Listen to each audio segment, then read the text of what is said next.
الحمد لله رب العالمين نحمده ونستعينه ونؤمن به ونتوكل عليه ونعوذ بالله من شرور أنفسنا ومن سيئات أعمالنا من يهده الله فلا مضل له ومن يضلل فلا هادي له وأشهد أن لا إله إلا الله وحده لا شريك له وأشهد أن محمدا عبده ورسوله أرسله بالهدى ودين الحق ليظهره على الدين كله ولو كره المشركون اللهم صل على محمد وعلى آل محمد كما صليت على إبراهيم وعلى آل إبراهيم إنك حميد مجيد اللهم بارك على محمد وعلى آل محمد كما باركت على إبراهيم وعلى آل إبراهيم إنك حميد مجيد أما بعد فإن خير الكلام كلام الله وخير السنن سنن محمد صلى الله عليه وسلم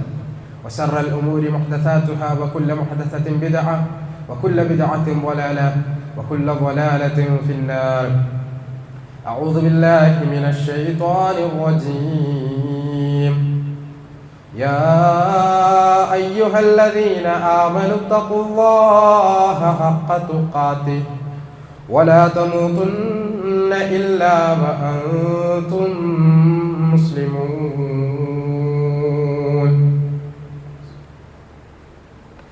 ألم يأن للذين آمنوا أن تخشع قلوبهم لذكر الله وما نزل من الحق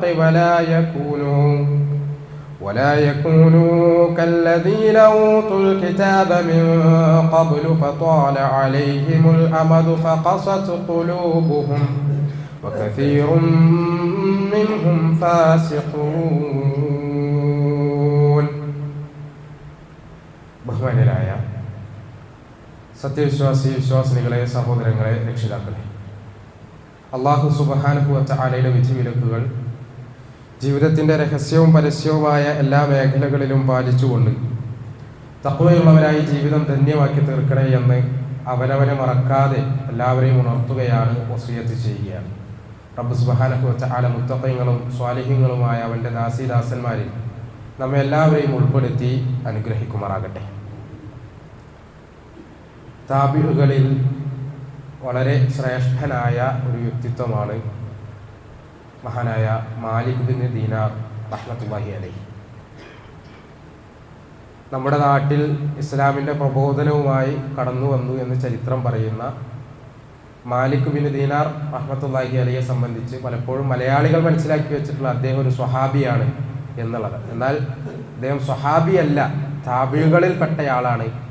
താബികളിൽ തന്നെ ഹസൻ ബസരി റഹ്മത്തുള്ളാഹി അലൈഹിയെ പോലെയുള്ള അദ്ദേഹത്തെ കഴിഞ്ഞാൽ രണ്ടാം തലമുറക്കാരായി അറിയപ്പെടുന്ന താബികളിൽ വളരെ മുൻനിരയിലുള്ള ശ്രേഷ്ഠനായ താബിഈ വര്യനാണ് മാലിക് ബിൻ ദീനാർ റഹ്മത്തുള്ളാഹി അലൈഹി.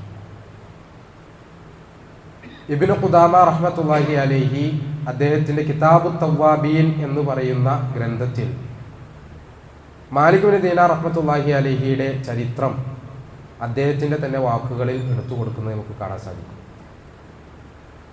ആ ചരിത്രത്തിലേക്ക് കടക്കും മുമ്പ് മാലിക് ബിൻ ദീനാർ റഹ്മത്തുള്ളാഹി അലൈഹിയുടെ ജീവിതം, അദ്ദേഹത്തിൻ്റെ സുഹൃദ്, ഇഹലോകത്തോടുള്ള അദ്ദേഹത്തിൻ്റെ വിരക്തി, ആഖിറത്തിനോടുള്ള അദ്ദേഹത്തിൻ്റെ താല്പര്യം, ദീനിനു വേണ്ടി അദ്ദേഹം അനുഷ്ഠിച്ച കാര്യങ്ങൾ തുടങ്ങിയവയൊക്കെ നമ്മൾ മനസ്സിലാക്കിയിരിക്കേണ്ടതുണ്ട്. മഹാനായ മാലിക് ബിൻ ദീനാർ റഹ്മത്തുള്ളാഹി അലൈഹി അദ്ദേഹം ഉപജീവനം സ്വീകരിച്ചിരുന്നത് പരിശുദ്ധ ഖുർആൻ സ്വന്തം കൈപ്പടയിൽ എഴുതി അത് ഒരു പ്രതി പൂർത്തിയാകുമ്പോൾ അത് ആവശ്യക്കാർക്ക് നൽകി അങ്ങനെ ലഭിക്കുന്ന വരുമാനം കൊണ്ടാണ് അദ്ദേഹം ജീവിതം പുലർത്തിയിരുന്നത് എന്ന് കാണാൻ സാധിക്കും. അങ്ങനെ താൻ എഴുതിയുണ്ടാക്കിയ ഖുർആൻ പ്രതിക്ക് അതിൻ്റെ വില ലഭിക്കുമ്പോൾ ആ പണം പോലും തൻ്റെ കയ്യിൽ സൂക്ഷിക്കാൻ അദ്ദേഹം തയ്യാറായിരുന്നില്ല. കാരണം പണം എന്നുള്ളത്, സമ്പത്ത് എന്നുള്ളത് ഫിത്നയാണ്, അത് തന്നെ ദുനിയാവിലേക്ക് തെറ്റിക്കും എന്നുള്ള ബോധ്യത്തിൻ്റെ അടിസ്ഥാനത്തിൽ പണം കയ്യിൽ വരുമ്പോൾ ഉടനെ തന്നെ അത് സ്ഥിരം സാധനങ്ങൾ വാങ്ങുന്ന കടയിൽ കൊണ്ടുപോയി അദ്ദേഹം കൊടുക്കുകയായിരുന്നു പതിവ് എന്ന്. പറ്റ് സംവിധാനം പോലെ ആ പണം കഴിയുന്നത് വരെ അദ്ദേഹം സാധനങ്ങൾ വാങ്ങും. വീണ്ടും പണം ലഭിക്കുമ്പോൾ വീണ്ടും അത് കടയിൽ കൊണ്ടുകൊടുക്കും. അതല്ലാതെ പണം കയ്യിൽ വെച്ചുകൊണ്ട് അങ്ങനെ ഒരു ഫിത്നയിൽ താൻ പെട്ടുകൂടാ എന്നുള്ള നിർബന്ധ ബുദ്ധിയോടുകൂടിയായിരുന്നു അദ്ദേഹം മുന്നോട്ട് പോയിരുന്നത് എന്ന് കാണാം. സ്വാഭാവികമായും അദ്ദേഹത്തിന്റെ വീട്ടിൽ കുറെ വിഭവങ്ങളോ അല്ലെങ്കിൽ സൂക്ഷിപ്പ് സമ്പത്തുകളോ ഒന്നും ഉണ്ടായിരുന്നില്ല. ഒരിക്കൽ അദ്ദേഹത്തിന്റെ വീട്ടിലേക്ക് ഒരു കള്ളൻ വരികയാണ്. ചുമര് തുരന്ന് കള്ളൻ അകത്ത് കയറി. അയാൾ വീട് മുഴുവൻ അരിച്ചു പെറുക്കിയിട്ടും ഒന്നും കിട്ടിയില്ല. കൊണ്ടുപോകാൻ പാകത്തിന് വിലപിടിപ്പുള്ള ഒന്നും അദ്ദേഹത്തിന് കിട്ടിയില്ല. അയാൾ തെരഞ്ഞു ഒരു മൂലയിലെത്തിയപ്പോൾ അവിടെ മാലിക് ബിൻ ദീനാർ റഹ്മത്തുള്ളാഹി അലൈഹി വീടിന്റെ ഉടമസ്ഥൻ അവിടെ ഇരുന്ന് നമസ്കരിക്കുന്നുണ്ട്. നമസ്കാരം കഴിഞ്ഞ് ദിക്റുകൾ ചൊല്ലുന്ന സമയത്ത് ഈ കള്ളൻ ആ സമയത്താണ് വരുന്നത്. അദ്ദേഹം ഇരിക്കുന്ന മൂലയിലെത്തിയപ്പോൾ രണ്ടുപേരുടെയും കണ്ണുകൾ തമ്മിൽ ഉടക്കി. കള്ളൻ ഇനി എന്തു ചെയ്യണമെന്നറിയാതെ ആകെ വെപ്രാളപ്പെട്ട് ഒരു നിൽക്കുകയാണ്. ആ സമയത്ത് മാലിക് ബിൻ ദീനാർ റഹ്മത്തുള്ളാഹി അലൈഹി അയാളോട് ചോദിക്കുന്നുണ്ട്, ദുനിയാവിന്റെ മുതലുകൾ ആഗ്രഹിച്ച് നീ എൻ്റെ വീട്ടിൽ കയറിയതാണല്ലേ? പ്രിയ സഹോദര, അള്ളാഹു നിനക്ക് പുറത്തു തരട്ടെ. ഇവിടെ നിന്ന് നിനക്ക് കൊണ്ടുപോകാൻ ഒന്നും നിനക്ക് കിട്ടിയില്ല അല്ലേ? എങ്കിൽ ആഖിറത്തിലേക്ക് വേണ്ടുന്ന വലിയ ചില സമ്പത്തുകൾ ഞാൻ നിനക്ക് പഠിപ്പിച്ചു തരാം. അദ്ദേഹം മുറിയുടെ അങ്ങേ തലക്കൽ പോയി ഒരു ജഗ്ഗിൽ വെള്ളവും കൊണ്ടുവന്ന് അത് ഈ കള്ളന്റെ കയ്യിൽ കൊടുത്ത് വുളു എടുക്കാൻ പറയണം. അദ്ദേഹത്തിന് നമസ്കരിക്കാൻ പഠിപ്പിച്ചു കൊടുക്കാൻ. 2 റക്അത്ത് നമസ്കരിച്ചു കഴിഞ്ഞപ്പോൾ ആ മനുഷ്യനോട് അദ്ദേഹം പറഞ്ഞു, ഇനി നിനക്ക് പോകാം, ഇത് ആഖിറത്തിലേക്കുള്ള വിഭവമാണ് എന്ന് പറഞ്ഞ് പഠിപ്പിച്ചു കൊടുക്കുക. ആ മനുഷ്യൻ താൻ എത്ര നിസ്സാരനാണ്, താൻ എത്ര ചെറുതാണ് ഈ വലിയ മഹാനുഭവന്റെ മുമ്പിൽ എന്ന് ബോധ്യപ്പെട്ടപ്പോൾ അദ്ദേഹത്തോട് തിരിച്ചു പറയുന്ന ഒരു കാര്യമുണ്ട്. നിങ്ങൾ എനിക്ക് ചെയ്തു തന്നത് വല്ലാത്ത ഉദാരമായ ഒരു സംഗതിയാണ്. അതുകൊണ്ട് ഇന്ന് രാത്രി കൂടി താങ്കളുടെ അടുക്കൽ ചെലവഴിക്കാൻ എന്നെ അനുവദിക്കുമോ? ഒരു 2 റക്അത്ത് കൂടി ഇവിടെ ഈ വീട്ടിൽ താങ്കളോടൊപ്പം നമസ്കരിക്കാൻ എന്നെ അനുവദിക്കുമോ എന്ന് ചോദിക്കാം. അങ്ങനെ 2 റക്അത്ത് കൂടി അദ്ദേഹം നമസ്കരിച്ചു. പിന്നെ പറഞ്ഞു, ഈ രാത്രി എനിക്ക് ഇവിടെ തങ്ങാൻ അനുവദിക്കുമോ എന്ന് ചോദിച്ചു. അങ്ങനെ രാത്രി മുഴുവൻ അയാൾ നമസ്കരിച്ചു, ദിക്റുകളും ദുആകളും ഒക്കെയായി ചെലവഴിച്ചു. എന്നിട്ട് രാവിലെ ആയപ്പോൾ മാലിക് ബിൻ ദീനാർ റഹ്മത്തുള്ളാഹി അലൈഹി അദ്ദേഹത്തെ പോകാൻ അനുവദിച്ചു. അപ്പോൾ അദ്ദേഹം പറഞ്ഞു, ഒരു ദിവസം കൂടി താങ്കളുടെ കൂടെ ചെലവഴിക്കാൻ, താങ്കളിൽ നിന്ന് പഠിക്കാൻ താങ്കൾ എന്നെ അനുവദിക്കുമോ എന്ന് ചോദിച്ചു. അപ്പോൾ അദ്ദേഹം പറഞ്ഞു, താങ്കൾ ഇഷ്ടമുള്ള അത്രയും ഇവിടെ താമസിച്ചു കൊള്ളുക. അങ്ങനെ കുറച്ച് ദിവസങ്ങൾ കൂടി ഈ കള്ളൻ അദ്ദേഹത്തിന്റെ ഒപ്പം താമസിച്ചു എന്നാണ്. ശേഷം പോകുന്ന സമയത്ത് മാലിക് ബിൻ ദീനാർ റഹ്മത്തുള്ളാഹി അലൈഹിയോട് പറയുന്നുണ്ട്, ഞാൻ എൻ്റെ പാപങ്ങളിൽ നിന്നൊക്കെയും തൗബ ചെയ്യാൻ, എൻ്റെ ജീവിതം അള്ളാഹുവിന് വഴിപ്പെട്ട് ജീവിക്കാൻ ഞാൻ ദൃഢനിശ്ചയം ചെയ്തിരിക്കുകയാണ് എന്ന് പറഞ്ഞു. അങ്ങനെ അദ്ദേഹത്തിന് വേണ്ടി പ്രാർത്ഥിച്ച് മാലിക് ബിൻ ദീനാർ റഹ്മത്തുള്ളാഹി അലൈഹി ആ മനുഷ്യനെ യാത്രയാക്കി. കുറെ ദിവസങ്ങൾക്ക് ശേഷം ഈ മനുഷ്യൻ വളരെ നല്ല രൂപത്തിൽ അയാളുടെ ജീവിതം മുന്നോട്ട് നയിച്ചു കൊണ്ടിരിക്കെ തൻ്റെ പഴയൊരു സുഹൃത്തിനെ, അയാളും കള്ളനാണ്, അയാളെ കണ്ടുമുട്ടാണ്. അപ്പോൾ കുറെ ദിവസം ഇദ്ദേഹത്തെ കാണാതിരുന്നത് കൊണ്ട് കൂട്ടുകാരൻ ചോദിച്ചു, എന്തോ കാര്യമായി കോള് തടഞ്ഞല്ലേ, ഇപ്പോ ഡ്യൂട്ടിക്ക് കാണുന്നില്ലല്ലോ, അപ്പൊ എന്തോ കാര്യമായിട്ട് തടഞ്ഞിട്ടുണ്ടല്ലേ, എന്തോ വലിയ സമ്പത്ത് കിട്ടിയിട്ടുണ്ടല്ലേ എന്ന് ചോദിക്കുകയാണ്. അതിന് ആ മനുഷ്യൻ കൊടുത്ത മറുപടി, എൻ്റെ സഹോദര, ഞാൻ കണ്ടെത്തിയത് മാലിക് ബിൻ ദീനാർ എന്ന് പറയുന്ന വലിയ സമ്പത്തിനെയാണ്. അദ്ദേഹത്തിൽ നിന്ന് ഞാൻ ധാരാളം പഠിച്ചു. അദ്ദേഹത്തെ കവർച്ച ചെയ്യാൻ വേണ്ടിയായിരുന്നു ഞാൻ പോയത്. പക്ഷെ ആ മനുഷ്യൻ എന്നെ തന്നെ കവർന്നു കളഞ്ഞു. എൻ്റെ ജീവിതം തന്നെ അയാൾ കവർന്നു കളഞ്ഞു. അയാൾ എൻ്റെ ജീവിതം തന്നെ ആകെ മാറ്റിമറിച്ചു കളഞ്ഞു എന്ന് പറയാം.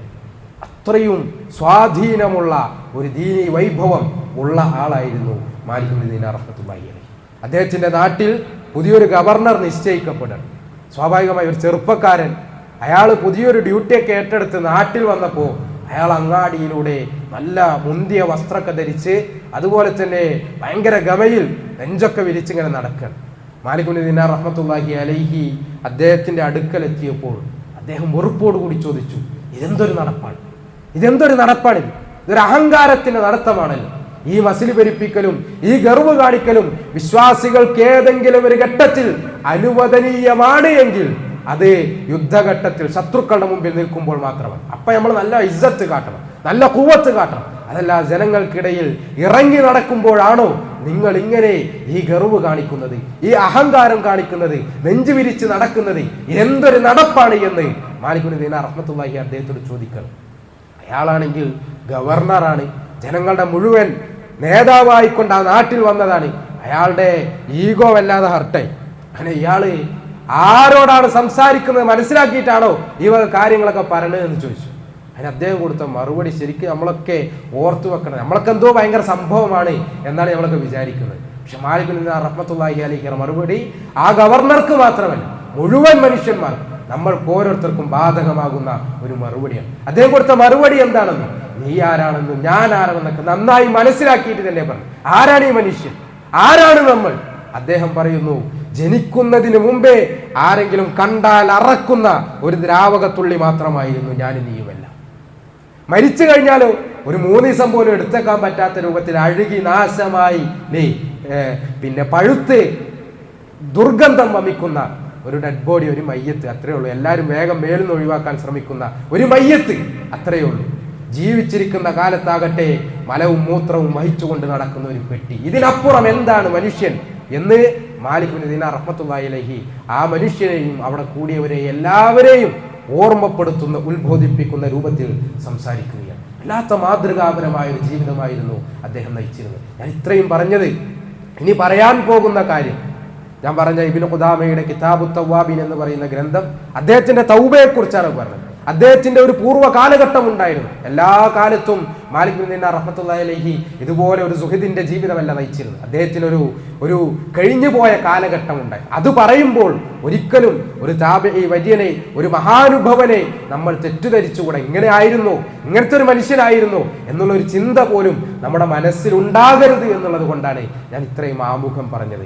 ആ ഒരു തലമുറകൾ എന്ന് പറയുന്നത് അള്ളാഹു തൃപ്തിപ്പെട്ടവരാണ്. സ്വഹാബിമാർ, അവരെ തുടർന്ന് വന്ന താബിഈങ്ങൾ, അവരെ തുടർന്ന് വന്ന തബഅ താബിഈങ്ങൾ. പ്രവാചകൻ സ്വല്ലല്ലാഹു അലൈഹി വസല്ലം പറഞ്ഞല്ലോ, ഏറ്റവും ഉത്തമരായ 3 നൂറ്റാണ്ടുകൾ എന്നാണ്. അതുകൊണ്ട് ഒരിക്കലും അവരെക്കുറിച്ച് മോശമായ അല്ലെങ്കിൽ ഒരു കുറഞ്ഞു കാണുന്ന ഒരു ചിന്ത നമ്മുടെ മനസ്സിൽ ഉണ്ടാകാനേ പാടില്ല. ഇനി പറയുന്ന കഥയെന്ന് പറയുന്നത് അതിൽ നിന്നുള്ള ഗുണപാഠം അത് നമ്മൾ ഉൾക്കൊള്ളാൻ വേണ്ടി മാത്രം നിങ്ങളുടെ മുമ്പിൽ പറയുന്നു എന്ന് മാത്രം. സഹോദരങ്ങളെ, മാലിക് ബിൻ ദിനാർ റഹ്മത്തുള്ളാഹി അലൈഹി അദ്ദേഹത്തിന്റെ വളരെ ചെറുപ്പ കാലഘട്ടത്തിൽ അദ്ദേഹം ഗവൺമെന്റിന്റെ രഹസ്യ പോലീസ് വിഭാഗത്തിലായിരുന്നു ഇത്ര ജോലി ചെയ്തിരുന്നത്.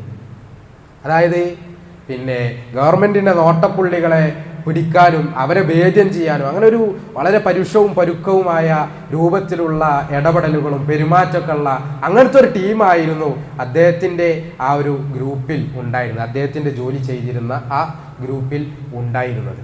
അതുപോലെ തന്നെ കുറച്ചൊക്കെ രൂക്ഷമായ ചിന്മകൾ അവരിൽ ഉണ്ടായിരുന്നു. മാലിക് ബിൻ ദിനാർ റഹ്മത്തുള്ളാഹി അലൈഹി അക്കാലഘട്ടത്തിൽ അദ്ദേഹം ധാരാളമായി മദ്യപിക്കുമായിരുന്നു എന്നാണ് പറയുന്നത്. അങ്ങനെ മദ്യപിച്ച് ലക്കുകെടുന്ന അവസ്ഥ, അതുപോലെ തന്നെ ജനങ്ങളുമായി മോശമായ രൂപത്തിൽ ഇടപെടുന്ന വളരെ പരുക്കമായ സ്വഭാവമുള്ള ഒരാളായിരുന്നു താൻ എന്ന് അദ്ദേഹം തന്നെ ഒരു സദസ്സിൽ പറയുന്ന സംഗതിയാണ് ഇബ്നു ഖുദാമ എടുത്തു കൊടുക്കുന്നത്. അങ്ങനെ ആ ഒരു കാലഘട്ടത്തിൽ അദ്ദേഹത്തിനൊരു കുഞ്ഞുണ്ടാവുകയാണ്, ഒരു ചെറിയ കുട്ടി, അദ്ദേഹത്തിനൊരു കുഞ്ഞ് ജനിക്കുകയാണ്, ഒരു പെൺകുഞ്ഞ്. ആ കുഞ്ഞിങ്ങനെ ഇഴഞ്ഞും അതുപോലെ തന്നെ പിടിച്ചൊക്കെ നടക്കുന്ന ഒരു പ്രായം, ഒരു 2 വയസ്സൊക്കെ ആയ സമയം. ആ സമയം അദ്ദേഹം പറയാണ്, ഞാൻ വീട്ടിൽ മദ്യപിക്കാനിരിക്കുമ്പോൾ, എൻ്റെ പാത്രത്തിൽ ഞാൻ മദ്യം ഒഴിച്ചു വെച്ചിരിക്കുമ്പോൾ എൻ്റെ കുട്ടി വരും, അവൾ വന്ന് എൻ്റെ കുപ്പായം പിടിച്ചു വലിക്കും, അവൾ എൻ്റെ മദ്യത്തിൻ്റെ പാത്രം തട്ടിമറിച്ചിടും. അങ്ങനെയായി അവളോടുള്ള സ്നേഹം അത് കാരണത്താൽ അവൾ ഈ പാത്രം തട്ടിമറിച്ചിടുന്നു. ഇതൊരു സ്ഥിരം ശീലമായതുകൊണ്ട് എൻ്റെ മദ്യപാനം അത് കുറഞ്ഞു വരികയായിരുന്നു. പക്ഷേ 2ാമത്തെ വയസ്സിൽ എൻ്റെ പൊന്നുമോള് മരണപ്പെട്ടു പോയി. ഒരു രോഗം വന്ന് എൻ്റെ കുഞ്ഞ് മരണപ്പെട്ടു പോയി. അതോടുകൂടി ഞാൻ പഴയതിനും വലിയ കുടിക്കുന്ന അവസ്ഥയിലേക്ക് മദ്യപാനിയായിക്കൊണ്ട് ഞാൻ മാറുകയുണ്ടായി എന്നാണ്. അദ്ദേഹം പറയുകയാണ്, ഒരു ശഅബാൻ 15-ന് കുടിച്ച് ബോധമില്ലാതെ ഞാൻ കിടന്നുറങ്ങി. ഞാനൊന്ന് ഇശാ പോലും നമസ്കരിച്ചിട്ടുണ്ടായിരുന്നില്ല എന്ന്. നമ്മൾ വിചാരിക്കും ഒരു മദ്യപാനിക്ക് എന്ത് ഇശാ നമസ്കാരം. സഹോദരങ്ങളെ, അന്നത്തെ ഒരു കാലഘട്ടത്തൊക്കെ പിന്നെ ഈ സംഗതി വിശദീകരിക്കുന്നിടത്ത് പണ്ഡിതന്മാർ പറഞ്ഞ് നമുക്ക് കാണാൻ സാധിക്കും, അന്ന് കള്ളുടിക്കുന്നവരാണെങ്കിൽ പോലും ഒരു നിസ്കാരത്തിന്റെ ഗൗരവം ശരിക്കും മനസ്സിലാക്കും. നിസ്കരിക്കും, കള്ളുടിച്ച് ബോധം പോകുമ്പോൾ അങ്ങനെയൊക്കെ നമസ്കാരം നഷ്ടപ്പെടാമെന്നല്ലാതെ, പക്ഷെ നമസ്കാരത്തിന്റെ ഗൗരവം എന്താണ് എന്ന് ബോധ്യപ്പെടുന്ന ആളുകളായിരുന്നു അന്നുള്ളത് എന്ന്. ഇന്ന് നമ്മൾ നല്ല ബോധത്തിലിരിക്കുമ്പോൾ പോലും നിസ്കാരത്തിന്റെ വില നമുക്ക് അറിയണില്ല, അതിന്റെ ഗൗരവം നമുക്ക് അറിയണില്ല. ജമാഅത്ത് നമസ്കാരങ്ങൾ നമ്മൾ നഷ്ടപ്പെടുത്തുന്നു, നമസ്കാരം തന്നെ വഖത്ത് തെറ്റിപ്പോകുന്നു. ഇതാണ് നമ്മുടെ അവസ്ഥ. സഹോദരങ്ങളെ, നമ്മൾ മാറി ചിന്തിക്കേണ്ടുന്ന വലിയൊരു ഏരിയയാണ്. ഞാൻ ആ വിഷയത്തിലേക്ക് കടക്കുന്നില്ല. അപ്പോൾ ഇദ്ദേഹം പറയാണ്, ശഅബാൻ 15-ന് ഞാൻ എങ്ങനെ കള്ളു കുടിച്ച് ബോധമില്ലാതെ ഞാൻ കിടന്നുറങ്ങി, ഞാൻ ഇശാ നമസ്കരിച്ചിരുന്നില്ല. ആ ഉറക്കത്തിൽ ഞാനൊരു സ്വപ്നം കണ്ടു. ആ സ്വപ്നമായിരുന്നു എൻ്റെ ജീവിതത്തിലെ വഴിത്തിരിവ് എന്ന് പറയുന്നത്. ആ സ്വപ്നമായിരുന്നു എന്നെ തൗബ ചെയ്യാൻ പ്രേരിപ്പിച്ചത് എന്ന് അദ്ദേഹം പറയുകയാണ്. ആ സ്വപ്നം എന്തായിരുന്നു എന്നോ, അദ്ദേഹം നോക്കുമ്പോൾ കാണുന്നത് എല്ലാവരും മരണപ്പെട്ട എല്ലാവരെയും ഉയർത്തെഴുന്നേൽപ്പിച്ച് എല്ലാവരും മഹ്ശറിലേക്ക് നടക്കുന്ന ആ ഒരു രംഗമാണ് അദ്ദേഹം സ്വപ്നത്തിൽ കാണുന്നത്. എല്ലാവരും നടക്കുന്നുണ്ട്, ആ കൂട്ടത്തിൽ ഞാനും നടക്കുകയാണ്. അങ്ങനെ നടന്നുകൊണ്ടിരിക്കുമ്പോൾ, എല്ലാവരും മഹ്ശറിലേക്ക് നടന്നുകൊണ്ടിരിക്കുമ്പോൾ ഞാൻ എൻ്റെ പിന്നിൽ നിന്ന് വലിയ ഭീകരമായ ഒരു ശബ്ദം കേട്ടു. ഞാൻ തിരിഞ്ഞു നോക്കിയപ്പോൾ വലിയ ഭീമാകാരനായ ഒരു സർപ്പം, ഒരു പാമ്പ് അത് എൻ്റെ നേരെ വരികയാണ്. ഇക്കണ്ട മനുഷ്യന്മാർക്കിടയിൽ ആ പാമ്പ് അത് എൻ്റെ നേരെയാണ് വന്നുകൊണ്ടിരിക്കുന്നത്. ഞാൻ പേടിച്ചുപോയി. അതിൻ്റെ രൂപം കണ്ട്, അതിൻ്റെ ഭീകരത കണ്ട് ഞാൻ അതിൽ നിന്ന് രക്ഷപ്പെടാൻ വേണ്ടി അതെൻ്റെ നേരെയാണ് വരുന്നത് എന്ന് മനസ്സിലാക്കി ഞാൻ ഓടാൻ തുടങ്ങി എന്നാണ്. അങ്ങനെ സകല ശക്തിയുമെടുത്ത് രക്ഷപ്പെടാൻ വേണ്ടിയുള്ള ആ ഓട്ടത്തിനിടയിൽ ആ പാമ്പ് അദ്ദേഹത്തെ തുടർന്നുകൊണ്ടേയിരിക്കുന്നു. ആ ഓട്ടത്തിനിടയിൽ അദ്ദേഹം ഒരു പ്രായം ചെന്ന ഒരു മനുഷ്യൻ വഴിയിലിരിക്കുന്നത് കാണുന്നു. ആ വഴിയിൽ ആ മനുഷ്യൻ ഇരിക്കുന്നത് കണ്ടപ്പോൾ അദ്ദേഹം നല്ല വസ്ത്രം ധരിച്ചിട്ടുണ്ട്. അദ്ദേഹം ഉപയോഗിച്ച സുഗന്ധം അതിങ്ങനെ വഴിയിലൊക്കെ അതിന്റെ പരിമളം അടിച്ചു വീശുന്നുണ്ട്. അയാളുടെ അടുത്തെത്തിയപ്പോൾ ഒരല്പസമയം നിന്ന് മാലിക് ദീനാർ റഹ്മത്തുള്ളാഹി അലൈഹി പറഞ്ഞു, ഞാനിതാ ഒരു അപകടത്തിൽപ്പെട്ടിരിക്കുന്നു, ഒരു പാമ്പിത എന്നെ പിന്തുടർന്നു കൊണ്ടിരിക്കുന്നു, അതെന്നെ കീഴ്പ്പെടുത്തുക തന്നെ ചെയ്യും, നിങ്ങൾ എന്നെ ഒന്ന് സഹായിക്കൂ എന്ന് പറയാം. ആ വൃദ്ധൻ പറഞ്ഞു, എനിക്ക് കഴിയില്ല, എനിക്കൊന്നും ചെയ്യാൻ കഴിയില്ല, ഞാൻ അശക്തനാണ്, നിങ്ങൾ രക്ഷപ്പെടാൻ വേണ്ടി സർവശക്തിയും എടുത്തോടൂ എന്ന് പറയാം. അങ്ങനെ ഇദ്ദേഹം ഓട്ടം തുടർന്നു. പാമ്പ് പിന്തുടർന്ന് അദ്ദേഹത്തിന്റെ പിന്നാലെ വന്നുകൊണ്ടേയിരിക്കുന്നു. അങ്ങനെ ഒരു ചെങ്കുത്തായ ഒരു കയറ്റത്തിൽ ഒരു മലയുടെ വക്കത്ത് അദ്ദേഹം ഏന്തി വലിഞ്ഞ് ആ മലയുടെ മുകളിൽ കയറി. മലയുടെ ഏറ്റവും മുകളിലെത്തിയപ്പോൾ പിന്നെ വഴിയില്ല. പിന്നെ മുമ്പിൽ അഗാധമായ ഗർത്തമാണ്. അവിടെ തീയാണ്, കനലുകളാണ് അദ്ദേഹം കാണുന്നത്. അതിൻ്റെ ചൂട് താങ്ങാൻ കഴിയാത്തതായിരുന്നു. അത് നരകമാണ് എന്ന് അദ്ദേഹം വിചാരിച്ചു പോയി. നരകത്തിൽ ഞാൻ വീഴാൻ പോകുകയാണ്, ഇനി എനിക്ക് മറ്റൊരു രക്ഷയുമില്ല എന്ന് അദ്ദേഹം വിചാരിച്ചു പോയി. പക്ഷേ അവിടെ നിന്നൊരു അശരീരി കേട്ടു എന്നാണ്, നീ മടങ്ങിപ്പോവുക, ഫലസ്തമിൻ അഹ്ലിഹ, നീ ഇതിന്റെ അഹ്ലുകാരിൽപ്പെട്ടവനല്ല, ഈ നരകത്തിന്റെ ഈ തീയിന്റെ അഹ്ലുകാരിൽപ്പെട്ടവനല്ല നീ, അതുകൊണ്ട് നീ മടങ്ങിപ്പോവുക എന്ന് വിളിച്ചു പറയപ്പെട്ടു. അങ്ങനെ അദ്ദേഹം തിരിച്ചു ഓടുകയാണ്. തിരിച്ചോടുന്ന വഴിയിൽ താൻ വന്ന വഴിയിൽ കണ്ട ആ ശേഖനെ, ആ വൃദ്ധനെ വീണ്ടും അദ്ദേഹം കാണുന്നു. അദ്ദേഹത്തോട് ചോദിക്കുന്നുണ്ട്, നിങ്ങൾ എന്തൊരു മനുഷ്യനാണ്, ഞാൻ ഇത്ര വലിയൊരു അപകടത്തിൽപ്പെട്ടത് കണ്ടിട്ടും നിങ്ങൾ എന്നെ സഹായിക്കാൻ വേണ്ടി ഒരു വാക്കുകൊണ്ട് പോലും നിങ്ങൾ എന്നെ സഹായിക്കാൻ വേണ്ടി പരിശ്രമിക്കുന്നില്ലല്ലോ എന്ന് ചോദിക്കാൻ. ആ സമയത്ത് ആ വൃദ്ധൻ പറഞ്ഞു, നിങ്ങൾ എന്നെ കാണുന്നില്ലേ, ഞാൻ എത്ര അവശനാണ്, ഞാൻ ഒരു വയോധികനായി തീർന്നിട്ടുണ്ട്, എനിക്കൊരു ശക്തിയുമില്ല. ആ പാമ്പ് അതെത്രയോ ശക്തനാണ്, അതിനെതിരിൽ നിങ്ങളെ സഹായിക്കാൻ, നിങ്ങളെ രക്ഷപ്പെടുത്താൻ എനിക്കെന്തു ചെയ്യാൻ കഴിയാനാണ്, അതുകൊണ്ട് നിങ്ങൾ ഓടുക. എന്നിട്ട് പറയാണ്, ഒരു കുന്ന് കാണിച്ചു കൊടുത്തിട്ട്, ഒരു ചെറിയ മല കാണിച്ചു കൊടുത്തിട്ട് അതിലേക്ക് നിങ്ങൾ ചെല്ലൂ എന്ന് പറയുകയാണ്. അവിടെ മുസ്ലിംകളുടെ സൂക്ഷിപ്പ് സ്വത്തുകളുണ്ട്. അവിടെ നിങ്ങളുടെ എന്തെങ്കിലും ഒരു സൂക്ഷിപ്പ് സ്വത്തുണ്ട് എങ്കിൽ നിങ്ങൾ സഹായിക്കപ്പെട്ടേക്കാം, അതുകൊണ്ട് നിങ്ങൾ അതിന് നേരെ ഓടിക്കൊള്ളുക എന്ന് പറയാണ്. അങ്ങനെ അദ്ദേഹം ആ കുന്നിന് നേരെ ഓടി എന്ന ആ കുന്ന് അത് സ്വർണം കൊണ്ടും വെള്ളി കൊണ്ടും അലങ്കരിക്കപ്പെട്ടതാണ്. അതിൽ ചെറിയ വാതിലുകളും അതുപോലെ തന്നെ ജനലുകളും എല്ലാം ഉണ്ട്. അതിലൊക്കെയും മുത്തുകളും പവിഴങ്ങളും രത്നങ്ങളും ഒക്കെ അങ്ങനെ അലങ്കരിക്കപ്പെട്ടിട്ടുണ്ട്. അതിൽ വിലയേറിയ പട്ടുകൾ കൊണ്ട് കർട്ടനുകൾ ഇടപ്പെട്ടിട്ടുണ്ട്. അങ്ങനെയുള്ള ഒരു കുന്ന്, അതിന്റെ കാഴ്ചകളിലേക്കാണ്, അതിന്റെ അടുത്തേക്കാണ് അദ്ദേഹം ഓടിപ്പോകുന്നത്. അങ്ങനെ ഓടി ആ കുന്നിന്റെ തൊട്ടു താഴെ എത്തുമ്പോൾ, അതിന്റെ താഴ്വരയിലെത്തുമ്പോൾ മലക്കുകൾ വിളിച്ചു പറയുന്നതായി അദ്ദേഹം കേൾക്കുന്നു. ഇതാ ഒരു മനുഷ്യൻ ഒരു ശത്രുവിന്റെ പിടുത്തത്തിൽ നിന്ന് രക്ഷപ്പെടാൻ വേണ്ടി ഓടുവരുന്നു, അതുകൊണ്ട് ഈ കുന്നിന്റെ അഹ്ലുകാരെ നിങ്ങൾ അയാളെ സഹായിക്കും എന്ന് മലക്കുകൾ വിളിച്ചു പറഞ്ഞു എന്നാണ്. അതിന്റെ ജനലുകളും വാതിലുകളും തുറന്ന് ആ കുന്നിന്റെ അഹ്ലുകാർ പുറത്തു വരികയാണ്. ആരാ വരണത് എന്നോ, ചെറിയ ചെറിയ കുഞ്ഞുങ്ങളാണ്. അദ്ദേഹം പറയുന്നു, അവരുടെ മുഖങ്ങൾ അത് പൂർണ്ണ ചന്ദ്രന്മാരെ പോലെ ഇരുന്നു. അങ്ങനെ ഒരുപാട് കുട്ടികൾ അതിൽ നിന്ന് പുറത്തേക്ക് ഇറങ്ങി വന്നു. അവർ ഈ കാഴ്ച കണ്ടപ്പോൾ ആ കുന്നിലേക്ക് തിരിഞ്ഞ് അവർ വിളിച്ചു പറയുകയാണ്, ആ കുന്നിന്റെ ബാക്കിയുള്ള അഹ്ലുകാരെ വിളിച്ചുകൊണ്ട്, നിങ്ങൾ എല്ലാവരും വരിൻ, ഇതാ ഒരു മനുഷ്യൻ പ്രയാസപ്പെടുന്നു, അയാളെ രക്ഷപ്പെടുത്തിൻ എന്ന് അവർ വിളിച്ചു പറയുകയാണ്. അങ്ങനെ വീണ്ടും ആ കുന്നിൽ നിന്ന് തിരമാലകൾ കണക്കെ കുഞ്ഞുങ്ങൾ പുറത്തു വന്നു എന്നാണ്. ആ സമയത്തതാ മാലിക് ദീനാർ റഹ്മത്തുള്ളാഹി അലൈഹി നോക്കുമ്പോൾ അദ്ദേഹത്തിൻ്റെ 2 വയസ്സിൽ മരണപ്പെട്ടു പോയ കുഞ്ഞുമോൾ അതാ ആ കുന്നിൽ നിന്ന് ഇറങ്ങി വരുന്നു. ആ കുട്ടി തന്റെ ഉപ്പയെ കാണുന്നു.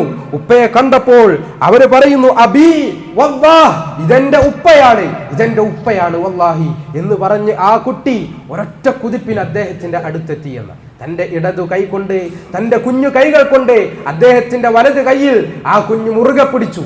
എന്നിട്ട് തന്റെ വലത് കൈ കൊണ്ട് ആ പാമ്പിന് നേരെ കൈ ഉയർത്തി കാണിച്ചു. ആ പാമ്പ് പേടിച്ചരണ്ട് പിന്തിരിഞ്ഞു പോയി എന്നാണ്. എന്നിട്ട് ഈ കുട്ടി അദ്ദേഹത്തെ കൈപിടിച്ച് അവിടെ ഇരുത്തുന്നു. കല്ലിൽ അദ്ദേഹത്തെ ഇരുത്തുന്നു. എന്നിട്ട് അദ്ദേഹത്തിന്റെ മടിയിൽ കയറിയിരിക്കുന്നു. എന്നിട്ട് മാലിക് ബിൻ ദീനാർ റഹ്മത്തുള്ളാഹി അലൈഹിയുടെ ആ താടി രോമങ്ങളിലൂടെ ആ കുഞ്ഞുമോൾ കൈകൾ പായിച്ചുകൊണ്ട്, വിരലുകൾ ഓടിച്ചുകൊണ്ട് ഉപ്പാനോട് ആ കുട്ടി ചോദിക്കുകയാണ്, യാ അബത്തി, എന്റെ പൊന്നുപ്പ, അലം യഅ്നി ലില്ലദീന ആമനൂ അൻ തഖ്ശഅ ഖുലൂബുഹും ലിദിക്രില്ലാഹി വമാ നസല മിനൽ ഹഖ്. പരിശുദ്ധ ഖുർആനിലെ സൂറത്ത് ഹദീദിലെ 16-ാം വചനമാണ് തന്റെ മോള് ഓതി കേൾപ്പിക്കുന്നതായിട്ട് മാലിക് ബിൻ ദീനാർ റഹ്മത്തുള്ളാഹി അലൈഹി കേൾക്കുന്നത്. എന്താണ് ആയത്ത് എന്ന്? അലം യഅ്നി ലില്ലദീന ആമനൂ അൻ തഖ്ശഅ ഖുലൂബുഹും ലിദിക്രില്ലാഹ്. അല്ലാഹുവിന്റെ സ്മരണകളിലേക്ക് വഴിപ്പെട്ടു വരാൻ വിശ്വാസികൾക്ക് ഇനിയും സമയമായിട്ടില്ലേ എന്നാണ്. ഇനിയും സമയമായിട്ടില്ലേ നിങ്ങളുടെ തിന്മകളിൽ നിന്നൊന്ന് മടങ്ങി വരാൻ, അള്ളാഹുവിന്റെ ദീനിലേക്കൊന്ന് ചേർന്നു നിൽക്കാൻ, അള്ളാഹുവിന്റെ സിക്റുകളിലേക്ക് മടങ്ങി വരാൻ നിങ്ങൾക്ക് സമയമായിട്ടില്ലേ? വമാ നസല മിനൽ ഹഖ്, അവൻ ഹഖായി കൊണ്ട് അവതരിപ്പിച്ച അവന്റെ കിതാബിലേക്ക്, പരിശുദ്ധ ഖുർആനിലേക്ക്, അവന്റെ സന്ദേശത്തിലേക്ക് മടങ്ങി വരാൻ വിശ്വാസികളെ നിങ്ങൾക്കിനിയും സമയമായിട്ടില്ലേ എന്നാണ് ആ ആയത്ത് ചോദിക്കുന്നത്.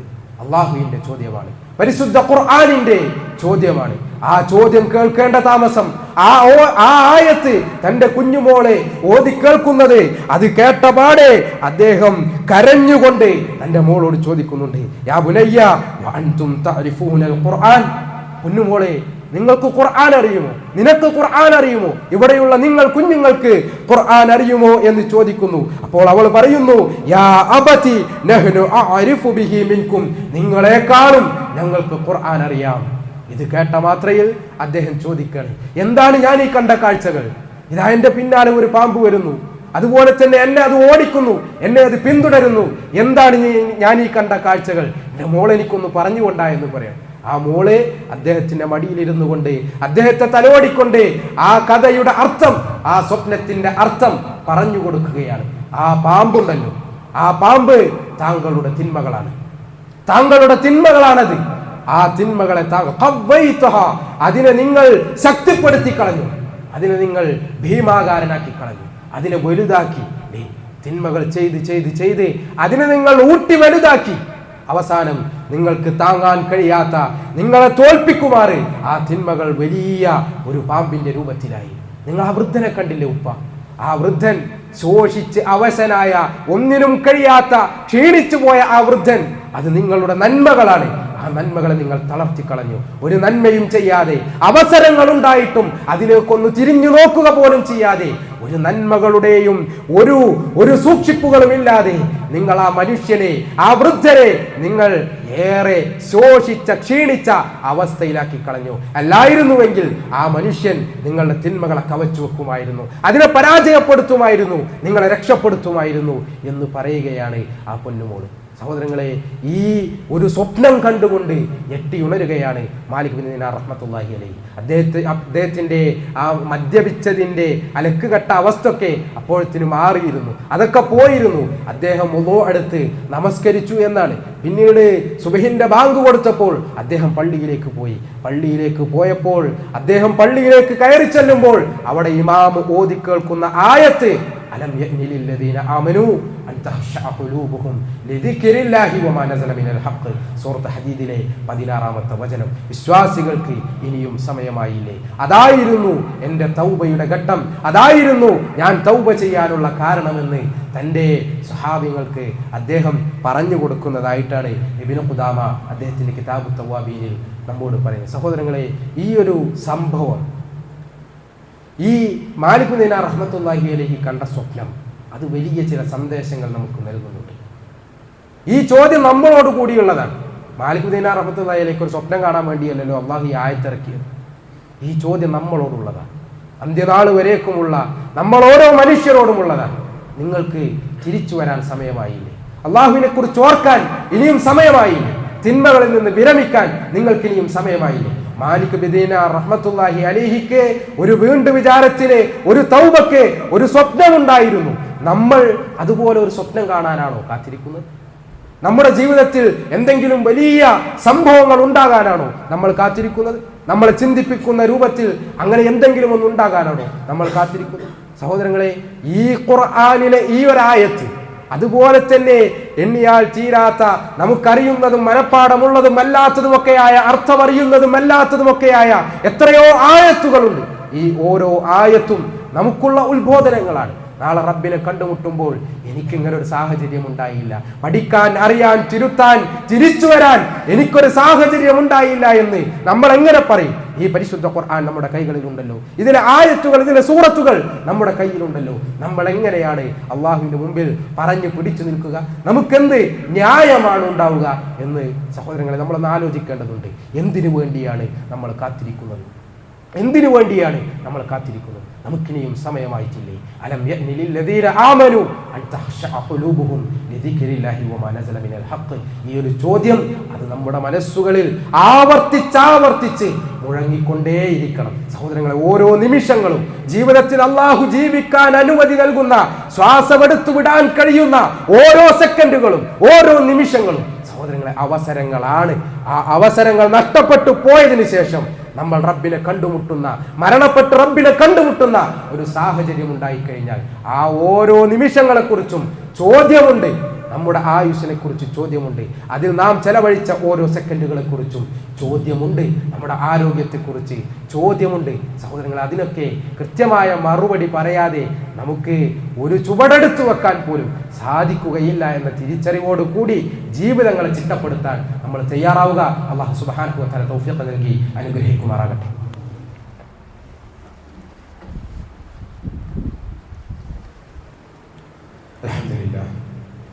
അൽഹംദുലില്ലാഹി റബ്ബിൽ ആലമീൻ വസ്സലാത്തു വസ്സലാമു അലാ റസൂലിഹിൽ അമീൻ വഅലാ ആലിഹി വസഹ്ബിഹി അജ്മഈൻ. അമ്മാ ബഅദ്.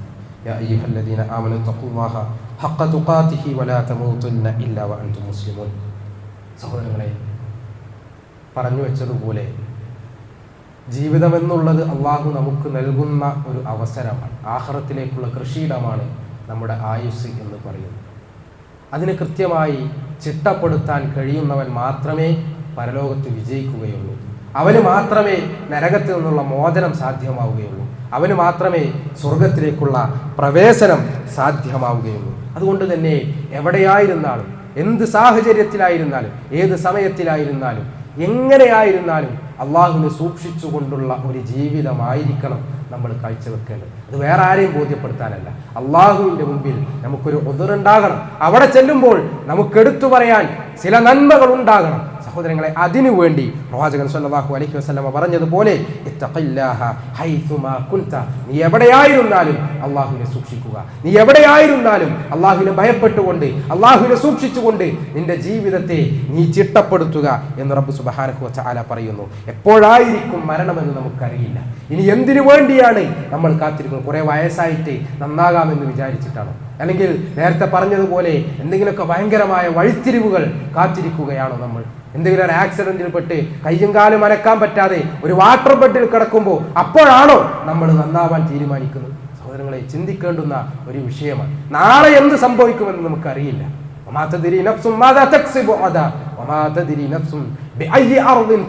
എപ്പോഴാണ് മരിക്കുകയെന്ന്, നാളെ എന്ത് സംഭവിക്കുമെന്ന്, അല്ലെങ്കിൽ തൊട്ടടുത്ത നിമിഷത്തിൽ എന്തായിരിക്കും നമ്മുടെ വിധിയെന്ന് പോലും നമുക്കറിയില്ല. പിന്നെ എന്താശ്വാസമാണ് നമുക്കുള്ളത്? എങ്ങോട്ടാണ് നമ്മൾ നീട്ടിവെക്കുന്നത്? നാളെ ആകട്ടെ എന്ന് വിചാരിക്കാൻ എന്ത് ന്യായമാണ് നമുക്കുള്ളത് എന്ന് നമ്മൾ ആലോചിക്കാം. അപ്പോൾ നമ്മൾ ഓതി കേൾക്കുന്ന ഈ ആയത്ത്, യാ അയ്യുഹല്ലദീന ആമനു തഖുല്ലാഹ ഹഖ്ക തുഖാതിഹി വലാ തമൂതുന്ന ഇല്ലാ വഅൻതും മുസ്ലിമൂൻ. നിങ്ങൾ വിശ്വാസികളായിക്കൊണ്ട്, തഖ്വയുള്ളവരായിക്കൊണ്ട്, അള്ളാഹുവിനെ സൂക്ഷിച്ചുകൊണ്ട് അങ്ങനെ ഒരു ജീവിതം നയിക്കുന്നവരായിക്കൊണ്ടല്ലാതെ, മുസ്ലിങ്ങളായിക്കൊണ്ടല്ലാതെ നിങ്ങൾ മരണപ്പെട്ടുകൂടാ എന്ന് അല്ലാഹു സുബ്ഹാനഹു വ തആല പറയുമ്പോൾ, സഹോദരൻ, മരിക്കുമ്പോൾ അപ്പം കണ്ട ആകാന്ന് വിചാരിച്ചിട്ട് കാര്യമില്ല.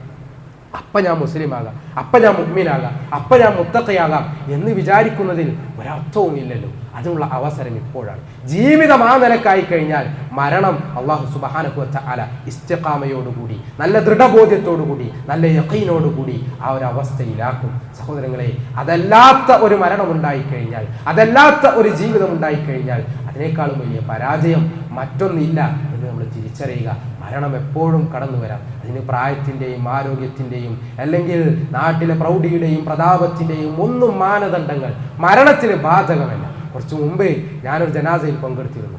ഈ തസ്ബീത്ത് ചൊല്ലാത്ത ജനാസ, അതായത് ചെറിയ കുഞ്ഞുങ്ങളുടെ പൈതമക്കളുടെ ജനാസക്കാണ് നമ്മൾ തസ്ബീത്ത് ചൊല്ലാതിരിക്കും. എൻ്റെ ജീവിതത്തിലെ ആദ്യത്തെ ഒരു അനുഭവമായിരുന്നു. അതായത് പ്രസവിച്ച ഉടനെ മരണപ്പെട്ട കുട്ടിയാണ്.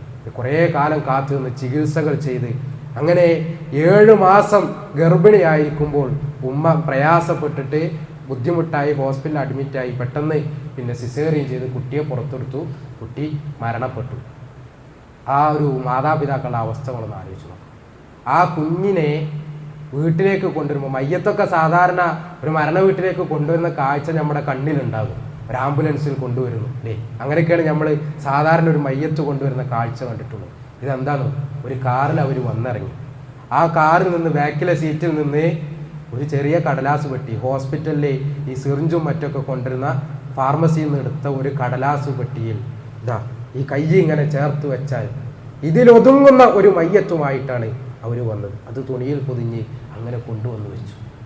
സഹോദരങ്ങളെ, പ്രായത്തിൻ്റെ ഒക്കെ എന്തെങ്കിലും മാനദണ്ഡം മരണത്തിന് ഉണ്ടാകുമായിരുന്നെങ്കിൽ ആ കുഞ്ഞ് ജീവിക്കണമായിരുന്നു. നല്ല ആരോഗ്യമുള്ള ആളുകൾ കെട്ടിമറിഞ്ഞ് വീഴുന്നു. ഹാർട്ട് അറ്റാക്കാണ്, സ്ട്രോക്കാണ്. എത്ര വാർത്തകളാണ് നമ്മൾ കേൾക്കുന്നത്. ഇതൊക്കെ കേൾക്കുമ്പോഴും ഇതൊന്നും എന്നെ ബാധിക്കണതല്ല എന്ന് നമുക്ക് തോന്നുന്നുണ്ട് എങ്കിൽ നാളെ അള്ളാഹുവിനെ കണ്ടുമുട്ടുന്ന ആ ഒരു ദിവസത്തെ സൂക്ഷിക്കണേ എന്ന് മാത്രമാണ് എല്ലാവരോടും വസിയത്ത് ചെയ്യാണ്. അല്ലാഹു സുബ്ഹാനഹു വ തആല മുത്തഖീങ്ങളായി അതുപോലെ തന്നെ സ്വാലിഹീങ്ങളായി ജീവിതം മുന്നോട്ട് നയിക്കാൻ കിതാബും സുന്നത്തും അനുസരിച്ച് ജീവിച്ച് മരിക്കാനുള്ള തൗഫീഖ് നമുക്ക് എല്ലാവർക്കും പ്രദാനം ചെയ്ത് അനുഗ്രഹിക്കുമാറാകട്ടെ. സഹോദരങ്ങളെ, നമ്മുടെ കൂട്ടത്തിൽ നമ്മുടെ സഹോദരങ്ങളിൽ ചില ആളുകൾ വലിയ രോഗത്തിൻ്റെ പ്രയാസങ്ങൾ കൊണ്ട് ബുദ്ധിമുട്ടുന്നവരുണ്ട്. നേരത്തെ ഒരു സഹോദരൻ വന്ന് പറഞ്ഞത് മകൾക്ക് വയറ്റിലൊരു മുഴയാണ് എന്ന്. അതിൻ്റെ സ്കാനിങ്ങും കാര്യങ്ങളൊക്കെ കഴിഞ്ഞാലാണ് അതിൻ്റെ അവസ്ഥകൾ എന്താണ് എന്നുള്ളത് പറയാൻ കഴിയുന്നത്. ആ സഹോദരിയുടെ എല്ലാ പ്രയാസങ്ങളും നീങ്ങിക്കിട്ടാൻ നമ്മളെല്ലാവരും പ്രാർത്ഥനകളിൽ ഉൾപ്പെടുത്തണം. അള്ളാഹു ആ സഹോദരിയുടെ രോഗത്തിൻ്റെ അവസ്ഥകൾ അത് മാറ്റിക്കൊടുക്കുമാറാകട്ടെ. ചെയ്യുന്ന ചികിത്സകളെല്ലാം പരിപൂർണമായി ഫലപ്പെടുന്ന ഒരവസ്ഥ അവർക്ക്, അതുപോലെ തന്നെ രോഗം കൊണ്ട് പ്രയാസപ്പെടുന്ന എല്ലാവർക്കും പരിപൂർണമായ ശമനം അള്ളാഹു സുബ്ഹാനഹു വ തആല നൽകി അനുഗ്രഹിക്കുമാറാകട്ടെ. ഒരുപാട് പ്രയാസങ്ങൾ കൊണ്ട് ബുദ്ധിമുട്ടുന്നവർ നമ്മുടെ കൂട്ടത്തിലൊക്കെ ഉണ്ട്. അള്ളാഹു എല്ലാവരുടെയും എല്ലാ പ്രയാസങ്ങളിൽ നിന്നും വിടുതൽ നൽകി എല്ലാവർക്കും എളുപ്പം നൽകി അനുഗ്രഹിക്കുമാറാകട്ടെ. മരണപ്പെട്ടു പോയ ഒരുപാട് ആളുകൾക്ക് കഴിഞ്ഞ ദിവസം നമ്മുടെ പരിസര പ്രദേശത്ത് പിന്നെ മരണപ്പെട്ട സംഗതി നമ്മൾ അറിഞ്ഞിട്ട് ടി ഇസ്മായിൽ സാഹിബിൻ്റെ ഒക്കെ ഉമ്മ, നമ്മളെല്ലാവരും പ്രാർത്ഥിക്കണം. അതുപോലെ തന്നെ നമ്മുടെയൊക്കെ കുടുംബത്തിൽ നിന്നും മറ്റൊക്കെ മരണപ്പെട്ടു പോയ എല്ലാവർക്കും അല്ലാഹു മഗ്ഫിറത്തും മർഹമത്തും പ്രദാനം ചെയ്ത് അനുഗ്രഹിക്കുമാറാകട്ടെ. അവരെയും നമ്മയും എല്ലാം റബ്ബ് സുബ്ഹാനഹു വ തആല പാപമുക്തരായി അവൻ്റെ ജന്നാത്തുൽ ഫിർദൗസിൽ ഒരുമിച്ച് ചേർക്കുമാറാകട്ടെ. നമ്മുടെ ഇടയിൽ നിന്ന് വന്നുപോയ ചെറുതും വലുതുമായ അറിഞ്ഞും അറിയാതെയും ചെയ്ത രഹസ്യമായി പരസ്യമായി ചെയ്ത എല്ലാ തെറ്റുകുറ്റങ്ങളും ന്യൂനതകളും അള്ളാഹു നമുക്ക് എല്ലാവർക്കും പുറത്ത് മാപ്പാക്കി തരുമാറാകട്ടെ. ലോകത്തിൻ്റെ വ്യത്യസ്ത ഭാഗങ്ങളിൽ മുസ്ലിങ്ങളായതിൻ്റെ പേരിൽ മാത്രം പീഡനങ്ങളും ദുരിതങ്ങളും അനുഭവിക്കുന്നവർക്ക് അള്ളാഹു ക്ഷമയും സഹനവും പ്രദാനം ചെയ്യുകയും അവർക്ക് വലിയ പ്രതിഫലം പരലോകത്ത് നൽകി അനുഗ്രഹിക്കുകയും ചെയ്യുമാറാകട്ടെ. اللهم اغفر للمؤمنين والمؤمنات والمسلمين والمسلمات والأحياء منهم والأموات إنك مجيب الدعوات ويا قاضي الحاجات. اللهم حاسبنا حسابا يسيرا. اللهم يا مقلب القلوب ثبت قلوبنا على دينك. ربنا اصرف عنا عذاب جهنم إن عذابها كان غراما إنها ساءت مستقرا ومقاما. ربنا هب لنا من أزواجنا وذرياتنا قرة أعين واجعلنا للمتقين إماما. ربنا تقبل منا إنك أنت السميع العليم وتب علينا إنك أنت التواب الرحيم. ربنا آتنا في الدنيا حسنة وفي الآخرة حسنة وقنا عذاب النار. آمين آمين برحمتك يا أرحم الراحمين.